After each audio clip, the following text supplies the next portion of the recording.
ఈ మెరుపు ధర్నాలు అవి ఇవి చిన్న చిన్న ప్రోగ్రాంలు చేస్తున్నా కూడా జనాలు మాత్రం పెద్ద సంఖ్యలో వస్తున్నారు. ఎక్కడ కూడా మన చిన్న ప్రోగ్రాం అలర్ట్ ఇచ్చినా కూడా నిరుద్యోగులను పెద్ద స్థాయిలో బయటకు వచ్చి కొట్లాడుతున్నారు. మొన్న ఆదిలాబాద్లో సోమేష్ ఆధ్వర్యంలో కూడా జరిగింది.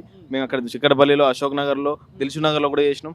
ఎక్కడ కూడా నిరుద్యోగులు కూడా ఆవేశంతో ఉన్నారు, ఆగ్రహంతో ఉన్నారు. ఎందుకంటే కాంగ్రెస్ పార్టీ 2 లక్షల ఉద్యోగాలు ఇస్తా అని చెప్పి మోసం చేసింది. ఇలా గ్రూప్ 1లో అన్యాయం చేసింది, అన్ని విధాలుగా జియో 46లో అన్యాయం చేసింది. ఈ అన్యాయం చేసింది దానితో పాటు ఈ మంత్రులు ఎవరైతే ఉన్నారో దుద్దుల శ్రీధర్ బాబు, ఈ మంత్రులందరూ ఎవరు ఉన్నా వాళ్ళు అబద్ధాలు ఆడుతున్నారు. 70,000, 80,000, 90,000 ఎవరికి ఉద్యోగాలు ఇవ్వలేదు. మాకు వచ్చిన ఈ గవర్నమెంట్లో 11,000 ఉద్యోగాలు, 5,000 డిఎస్సి, 6,000 పబ్లిక్ హెల్త్ డిపార్ట్మెంట్లో క్లియర్ కట్గా లెక్కలు మేము చెప్తున్నాం. మీకు లెక్కలు రాకపోతే లెక్కలు నేర్పిస్తాం, లెక్కలు మేము నేర్పిస్తాం. ఎందుకంటే మాకు తెలుసు మీరు ఎన్ని ఉద్యోగాలు ఇచ్చారు. కానీ ఇలా అబద్ధాలు ఏం ఆడుతున్నారు మంత్రి శ్రీధర్ బాబు గారు, 60,000, 70,000, 90,000 అని చెప్పేసి ఇలా అబద్ధాలు ఆడే ప్రయత్నం చేస్తున్నారు. మీకు ఒకటే చెప్తున్నాం, మీకు నిజంగా చిత్తశుద్ధి ఉంటే, నిరుద్యోగులు చిత్తశుద్ధి ఉంటే మరి 2 అసెంబ్లీ సమావేశాలు అయిపోయినాయి. దాదాపు జాబ్ కార్డు అన్నారు, ఒక డమ్మీ జాబ్ కార్డు తీసుకొచ్చి పెట్టారు. మరి ఆ జాబ్ కార్డు ఏది?